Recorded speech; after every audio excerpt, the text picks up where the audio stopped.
short ang CHED. So, ang ikatatlo is ang LGU. Without some confirmation ni LGU, wala Japon kamo diri. So, magpasalamat gyapon ta kay LGU Libungan kay nagsugot po siya nga mag-implement kami sang Tarabasa diri sa inyo nga munisipyo. So, si Tarabasa is nag-provide some socio-economic opportunities for poor or low-income families. So, magtanong po ako, lahat ba dito na belong sa low income? Yes. May government employee ba dito? Wala. Abroad? Sure ba? Yeah. Kahit bawal ang government employee. Okay lang pag GO, job order. Okay lang. Pero pag permanent, hindi po yun pwede. So, hindi lang po kayo ang beneficiary ni Tarabasa. Ang main beneficiary po talaga dito is yung mga college students na nabilong din sa low-income family. Amo man ang matulog sa bata sa mga college student. So, target beneficiaries ni Tarabasa is una po is yung youth beneficiaries. Ito po sila yung mga college students na nabilong sa low-income family. So, ang secondary beneficiary is kayo po, parents or guardian. And the third one is ang inyong mga anak na nabilong sa low emergency. Building activities for youth beneficiaries. So, yung magiging teachers nyo po ay may magkakaroon po sila ng 5 days na training. Kaya hindi man pwede na magtudlo lang sila without training. Kaya basi iba-iba ang ilang nga itudlo. So, kami ang mabalikan. Kaya basi may magreklamo nga amo tutudlo niya nga hindi man to amo sa libro. So, kailangan nila mag-training sa 5 ka-adlaw. So, sa parents, ang magtudlo is Youth Development Workers. So, YDW. And then, sa inyong mga anak is ginatawag nato nga tutors. So, sa bata, tutors, provision of subsidies. Sa college students, meron po silang meal allowance, cash for training, and cash for work. And sa inyo, parents or guardian, meron pa kayong participation and incentives.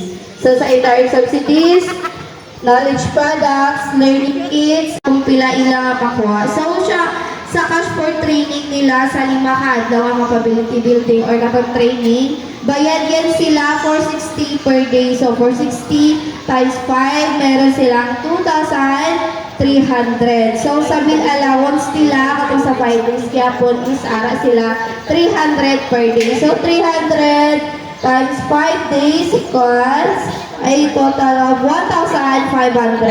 Then, sa cash for work, ang naming pagtudlo nila, ara sila 460 per day. So, balik yung 460 times 20 days, ara sila 9,200. So, ang college students is nagatotal sa 13,000.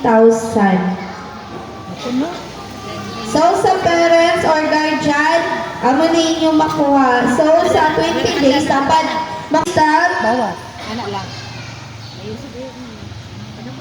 235 per day. So, 235 per day times 20, total of 4,700. Pero hindi man din siya all day, half day lang, 2 to 3 hours lang man. So, hindi man mag-init, lupot nyo ka, kabungko. May madawat pa ka mo, tama man. Yes. Hindi lang yun ka mo. Hindi man hambal sa lawit yun nga discussion, kay more on parenting style lang man ni. So, dapat makompleto ninyo tong 20 days para buo po lang makuha. So, ma'am, what if mag-absent? Deduct po yun sa 4-7. So, dapat makompleto gid ang 20 days nga session. Okay lang bulag bata. Kwaon ko ni April 28 sa wait na.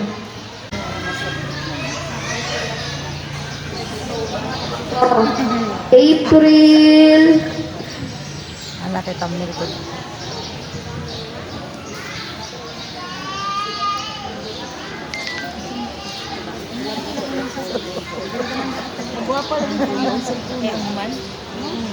Saba. Ay, saba. Saba. Filter is light. April 27, 1 p.m. sa Liti. Hindi nyo anak ang hindi nyo anak ang i-attend nyo. Apo din. Lahat apo. So, sa unahon ko lang sa mga guardian nga requirements. So, sa guardian requirements is dalawa ka photocopy nga valid ID. National ID kung pwede. Tapos, certificate of indigency, makuha naman sa barangay. Tapos, ang purpose dito is, tara ba sa tutoring program. So, kumawa ko si secretary kung ano purpose. Kung pwede, i-note nyo ni, ipakita sa, picture na lang. Kaya mo na purpose. Tapos ay ikatatlo is affidavit of guardianship na makuha sa PAW sa Mitsayap kay libre lang man. Photocopy nyo ang valid ID. Dalawa ka photocopy ID, indigency, tapos pirma tulo. Sa requirements ninyo, nakuha. Pirma tulo. Nakuha. Palapit na ako karoon kung kaya na. National ID. Pero, dili ko color di mo ha. Lihatag na lang ako. May bayad yung mana. Wala mo niya hapon. Okay na? Okay pa yan pag may mo.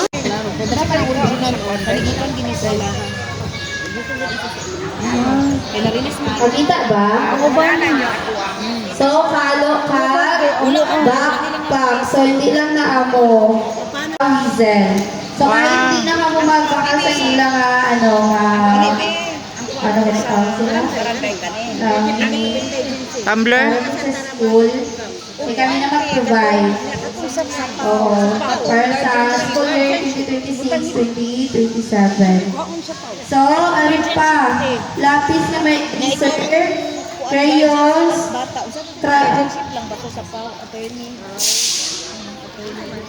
makita nyo? Ha? Certificate of guardianship. So, sila pencil with eraser, Crayola, Sharpener, writing pad for grade 2. Di ba mag-grade 2 na inuwa na? Yes. Tapos notebook, eraser, bag tag, tsaka pencil case, plastic. So, kahit hindi na magbakal, kami na mag-provide. So, ready na for school na inyong mga anak next year.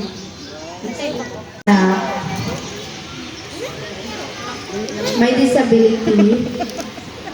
Bungol. 29-2026. May 4 to 29-2026. 20 days sessions. Kailan to mag-start? May 4 to 29. May 4 to 29. So, sessions during vacation. So, 2 to 3 hours lang. So, halimbawa, mag-start ta 8:30, mag-end ta 11:30 po. So, hindi po siya patas sa lunch. So, po, Sa da oras mo kita? Basin daw 8. so, halimbawa, ma-fall siya sa, sa holiday. So, kung masagot ka mo, mag-klase ta Sabado. Kung pwede sa inyo. Pero kung hindi, mag-holiday kita pagka Monday. Kamo kung ano decision nyo. 2023. So, ang pilot testing git siniya pinaka-una-una place nga gi-implement isa NCR nga lugar. So, ng National Capital Region. Dito to siya gi-pilot testing. If ano ba kung Nanay, di ba? kung okay ba ang result sa Tarabasa. So, sa year 2024, so, may ara kita mat 134,831 expansion area. So, nag-successful tong pilot testing sa NCR. So, damo na nga sa Region 12, ang pinaka-una yung place nga i-implementahan is ang General Santos